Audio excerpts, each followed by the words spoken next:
ទស្សនិកជនជាទីគោរពនិងជាទីមេត្រីស្វាគមន៍ទូទាំងសិស្សជនមកកាន់កម្មវិធីវប្បធម៌យើងនៅក្នុងសប្តាហ៍នេះនាងខ្ញុំសូមដកស្រង់នៅពិធីមួយដែលមានឈ្មោះថាបុកលាក់ធ្វើថ្មិញដែលជាពិធីមួយនៅក្នុងពិធីអាពាហ៍ពិពាហ៍របស់ប្រជាជនខ្មែរយើងដឹងសប្បាយថាពិធីអាពាហ៍ពិពាហ៍របស់ប្រជាជនខ្មែរគឺមានលក្ខណៈសាមញ្ញក៏ដូចជាមានពិធីតូចៗជាច្រើនតែប្រជាពលរដ្ឋខ្មែរតែងតែអនុវត្តធ្វើប៉ុន្តែទោះជាយ៉ាងណាពិធីទាំងនោះត្រូវគេបំបត្តិចោលកាត់បន្ថយឬក៏លែងធ្វើទៀតហើយប៉ុន្តែទោះជាយ៉ាងណាក៏ដោយប្រជាជនទាំងនោះនៅតែរក្សាជាមួយនឹងទំនៀមទម្លាប់ប្រពៃណីដើម្បីឲ្យពិធីមង្គលការរបស់កូនចៅរបស់ខ្លួនកាន់តែប្រសើរឡើងនៅពេលនេះនាងខ្ញុំក៏សូមនាំជូនលោកអ្នកជាមួយនឹងពិធីបុកលាក់ក៏ធ្វើថ្មីនេះសូមទស្សនាដូចតទៅ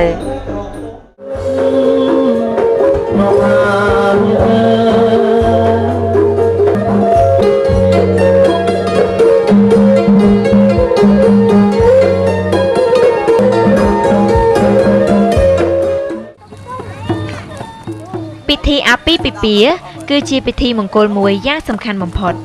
ពិធីនេះមានអត្ថន័យទូលំទូលាយណាស់ក្នុងគ្រួសារខ្មែរដែលព្រឹទ្ធាចារ្យចាស់ទុំជាឪពុកម្ដាយទាំងសងខាងរបស់កូនកំលោះកូនក្រមុំផ្សំគុំពួកគេឲ្យក្លាយទៅជាគូស្វាមីភរិយាថ្មីនាថ្ងៃអនាគតពិធីអាពាហ៍ពិពាហ៍របស់ប្រជាជនកម្ពុជាមានលក្ខណៈសាមញ្ញបន្តិចព្រោះមានការរៀបចំពិធីតូចៗជាច្រើនដើម្បីអនុវត្តទៅតាមទំនៀមទម្លាប់ប្រពៃណីខ្មែរ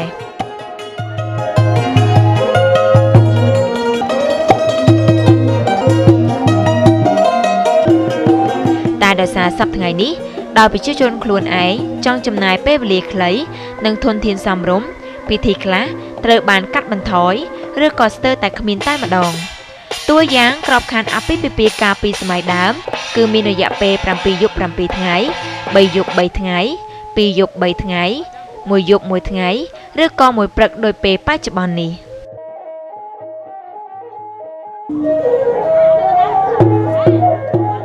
ដោយហេតុថាអាពាហ៍ពិពាហ៍របស់ប្រជាជនខ្មែរត្រូវបានអនុវត្តច្រើនដំណាក់កាលនិងច្រើនពិធីនោះកម្មវិធីវប្បធម៌យើងក្នុងសប្តាហ៍នេះសូមដកស្រង់តែពិធីមួយប៉ុណ្ណោះគឺពិធីបុកលាក់និងធ្វើថ្មិញពិធីបុកលាក់ធ្វើថ្មិញគឺជាពិធីអប់រំកូនប្រុសកូនស្រីដែលត្រៀមក្លាយខ្លួនជាគូស្វាមីភរិយាថ្មីជាប្តីប្រពន្ធជាឪពុកម្ដាយដែលត្រូវហែកឆ្លងឧបសគ្គរាប់រយជំពូកមានទាំងល្វីងជូរចត់កំសត់វេទនាតែក៏មានភាពផ្អែមល្ហែមប្រចាំជីវិតផងដែរ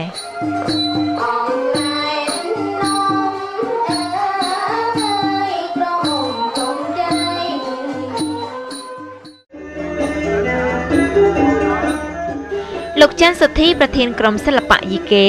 និងជាអ្នកចម្រៀងភ្លេងបុរាណបានរៀបរាប់បង្ហាញពីអត្ថន័យនៃពិធីបុកលាក់ធ្វើថ្មីនេះថាពិធីបុកលាក់នេះគឺសម្រាប់អប់រំកូនប្រុសស្រីឲ្យដឹងអំពីបញ្ហាជីវិតជាប្តីប្រពន្ធគឺមានភាពប្រៃល្វីងជូរចត់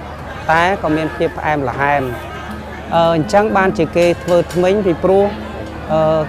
សម្ភារៈដែលយកមកធ្វើថ្មិញនោះមានលក្ខជាចម្បងដែលយើងហៅថាពិធីបុកលាក់និងធ្វើថ្មិញបុកលាក់បានហើយបានយើងយកលាក់នឹងយកមកធ្វើថ្មិញយកមកបន្សាបថ្មិញហើយបើនិយាយឲ្យវែងឆ្ងាយគឺប្រវត្តិធ្វើថ្មិញនេះតាំងពីព្រះថោងនិងព្រះនាងនាគដែលព្រះនាងនាគជាអម្បូរនាគហើយព្រះថោងជាមនុស្សលោកដល់ពេលរស់នៅជាមួយគ្នាខ្លាចមានពឹសព្រោះព្រះនាងនាគពេលខ្លះបានកាឡាខ្លួនមកជាសត្វនាគធ្វើឲ្យប៉ះដល់ព្រះថោងអញ្ចឹងហើយព្រះថោងក៏បានរហោរាប្រជុំទូទាយថាត្រូវធ្វើម៉េចបើព្រះនាងនាគមានធ្គាមជាសត្វនាគហើយមានពឹសដល់គាត់អញ្ចឹងហោរាថាត្រូវធ្វើពិធីបន្សាបធ្គាមនាគអញ្ចឹងវត្ថុដែលយកមកបន្សាបធ្គាមនាគនោះមានជ័រចុងមានសាច់ជូរមានលាក់បាទហ្នឹងគេស្ងោររងាស់យកមកបន្សាបធ្គាមនាគអាហ្នឹងពិធីធ្វើពិតសម្រាប់ថ្មិញ ដល់ពេលចំណេរកាលមកក្រោយទៀតអ្នកប្រាជ្ញលោកផ្ដល់ជានៃសម្រាប់ឲ្យកូនប្រុសស្រីពិចារណាពីព្រោះថាសម្ភារៈដែលធ្វើថ្មិញនេះមានដូចជាចរចុងលាក់សាច់ជូរបាយតណើបទឹកដូងទឹកតែ7ទាំង7មុខនេះមានរសជាតិផ្សេងគ្នាលោកប្រៀបថាការរស់នៅជីវិតជាប្តីប្រពន្ធនេះតែងជួបប្រៃល្វីងជូរចត់ក្នុងមួយសប្តាហ៍មានថ្ងៃសុក្រតែមួយថ្ងៃអញ្ចឹងហើយទោះបីជាមានប្រៃល្វីងជូរចត់មែនប៉ុន្តែក៏មានភាពផ្អែមល្ហែមធ្វើឲ្យយើងអាចរស់ជាមួយគ្នាជាប្តីប្រពន្ធអស់មួយជីវិតបានឧទាហរណ៍ដូចជាលាក់មានភាពចត់ខ្លាំងពិបាកទ្រាំចរចុងនឹងមានភាពចត់សាច់ជូរនឹងមានភាពជូរឆ្លែមតែដល់ពេលទាំងអស់នោះត្រូវទប់នឹងភាពជូរចត់ហ្នឹងគឺបាយដំណើបដែលមានភាពទន់ស្អិតរមួតផ្អែមដូចជីវិតប្តីប្រពន្ធដែលខ្វះគ្នាមិនបានហើយពីទៀតទឹកដូងដែលមានភាពផ្អែមត្រជាក់ហើយទឹកតែឈ្ងុយអញ្ចឹងពិធីបុកលាក់នេះគេយកសម្ភារៈទាំង7មុខនេះយកមកធ្វើពិធីហ្នឹងលោកអាចារ្យឲ្យកូនប្រុសស្រីបៀមលាក់ហើយគេឲ្យបៀមមលូហើយលោកអាចារ្យសូត្រធម៌ឧបទេសមលូនឹងកាត់ចេញគឺយើងកាត់ភាពជូរចត់ប្រៃល្វីងទៅចុងក្រោយឲ្យពិសាបាយដំណើបទឹកដូងនិងទឹកតែ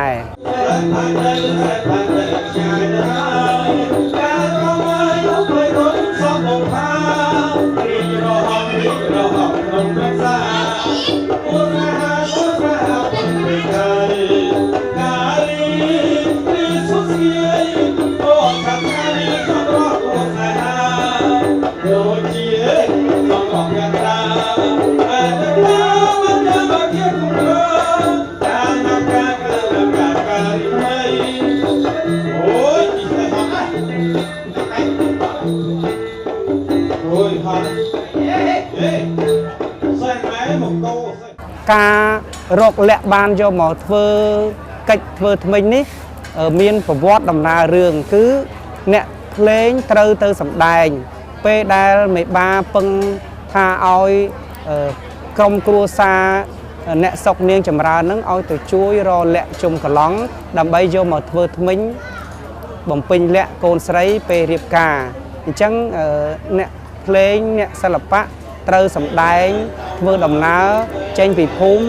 ទៅព្រៃទៅភ្នំទៅរលាក់ពីព្រោះលាក់នោះនៅភ្នំអញ្ចឹងការសម្ដែងនេះមានភាពណែងណងយើងធ្វើដំណើរចេញទៅកាត់វាលចូលព្រៃអញ្ចឹងទៅហត់ទៅយើងជិះសេះដើម្បីបន្តដំណើរទៅមុខទៀតដល់ពេលជិះសេះហើយក៏មិនទាន់កាត់ព្រៃក៏មិនទាន់ឃើញលាក់យើងត្រូវឆ្លងទឹកស្ទឹង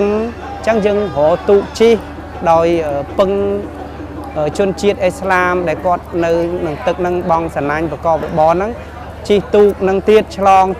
ស្ទឹងទៀតឆ្លងទឹកទៀតបានធ្វើដំណើរទៅដល់ភ្នំបានឃើញលាក់ទៅដល់ឃើញលាក់ហើយបេះមិនបានទៀតពីព្រោះមានអ្នកថែរក្សាលាក់ជុំកន្លងហ្នឹងអញ្ចឹងក៏បញ្ជាន់រូបលោកតាចូលមកសួរដឹងថាมันអាចបេះបានទេពីព្រោះលាក់នេះមានអ្នកថែរក្សាអញ្ចឹងត្រូវរៀបដង្វាយសែនព្រេនដល់ម្ចាស់ទឹកម្ចាស់ដីដែលលោកថែរក្សាដើមចេកមាសចេកប្រាក់និងលាក់ជុំកន្លងហ្នឹងអញ្ចឹងបានធ្វើពិធីសែនបួងសួងសុំរៀបដង្វាយហើយបានបេះលាក់នោះបានបេះហើយយើងយកមកជូនលោកអាចារ្យដើម្បីធ្វើពិធីបុកហ្នឹងគឺអ្នកកំដរទាំង9អ្នកហ្នឹងប្រុស4ស្រី5ហ្នឹងគេហៅថានាងកែវនាងកងនាងមាសនាងប្រាក់នាងពិទូសូរកានអ្នកជ័យអ្នកសួសអ្នកមានអ្នកបាននាងអ្នកទាំង9ហ្នឹងគឺកំឡោះក្រមុំព្រហ្មចារីដើម្បីមកធ្វើពិធីបុកលាក់ហ្នឹងបាទបុកលាក់រួចហើយបានលោកអាចារ្យលោកធ្វើកិច្ចធ្វើថ្មិញពេលដែលបានលាក់យកមកបុកហើយបានធ្វើថ្មិញឧបករណ៍ទាំង7មុខសម្ភារៈទាំង7មុខដែលខ្ញុំបានរៀបរាប់ហ្នឹងយើងធ្វើថ្មិញឧបទេសកោហណ្ដាតបញ្ជាអស់នៅចង្រៃពាក្យអសរោះពាក្យក្រោតគ្រៀតឲ្យអស់ចេញពីខណ្ឌសន្តានរបស់កូនស្រីប្រុសឲ្យសល់តែសុខសេរីសួស្តីដោយដែលយើងពិសាចុងក្រោយគឺបាយដំណើប ទឹកដូងនិងទឹកតែអញ្ចឹងហើយបានប្រជាជនខ្មែរយើងមានជំនឿធ្វើពិធីបុកលាក់មិនសូវខាន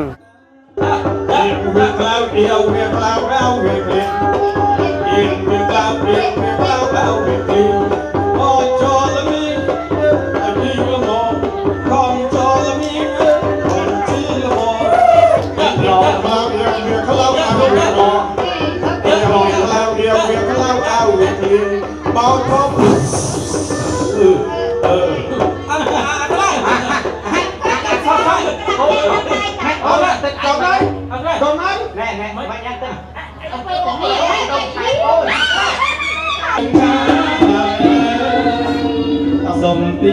cần lại nhớ ai về tu ly dòng đi cần lại nhớ ai về tu ly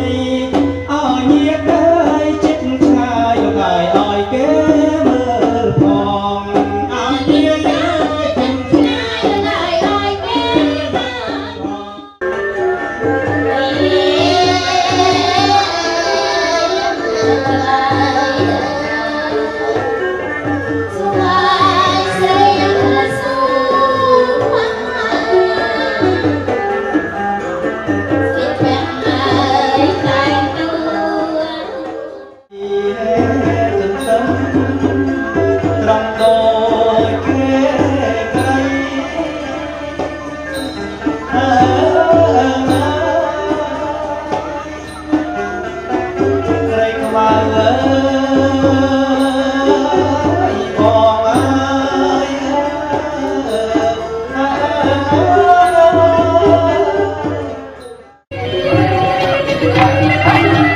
ពិធីបុកលាក់ធ្វើថ្មិញគេត្រូវរាប់មនុស្សឲ្យបាន9នាក់ក្នុងនោះមានស្ត្រី4នាក់និងប្រុស5នាក់សុទ្ធសឹងតែបរិសុទ្ធទាំងអស់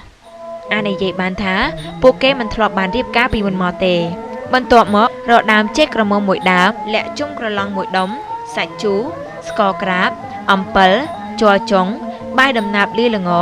អំបែងចានទឹកដូង2កែវទឹកតែ2កែវនៅក្នុងវត្ថុផ្សេង7មុខទៀតគឺមានមាន់ស្ងោរស្រាមួយដបផ្លែឈើចម្រុះមួយថាសអង្ករមួយបាវត្បាល់បុកលាក់មួយអង្រែមួយស្នែងចេក9បន្ទះម្លូស្លានំផ្លែឈើនិងលុយ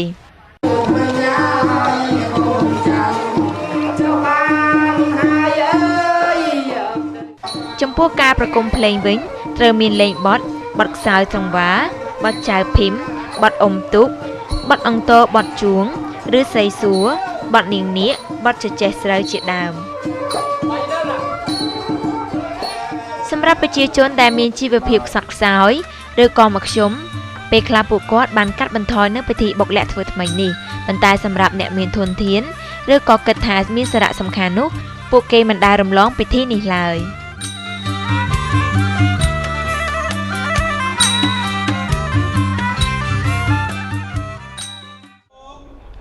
អរគុណជាណាយសម្រាប់ទូទាំងសិស្សជនចំពោះការទស្សនាតាំងពីដើមរហូតដល់ចប់នៅពិធីបុកលាក់ក៏ដូចជាធ្វើថ្មីនៅក្នុងកម្មវិធីអាពាហ៍ពិពាហ៍របស់ប្រជាជនខ្មែរនៅសប្តាហ៍ក្រោយនឹងខ្ញុំនឹងនាំជូនលោកអ្នកជាមួយនឹងប្រធានអត់ផ្សេងទៀតដែលតាក់ទងជាមួយនឹងវប្បធម៌និងទំនៀមទម្លាប់របស់ប្រជាជនកម្ពុជានៅពេលនេះនឹងខ្ញុំសនសុខានិងក្រុមការងារសូមអរគុណសូមគោរពលា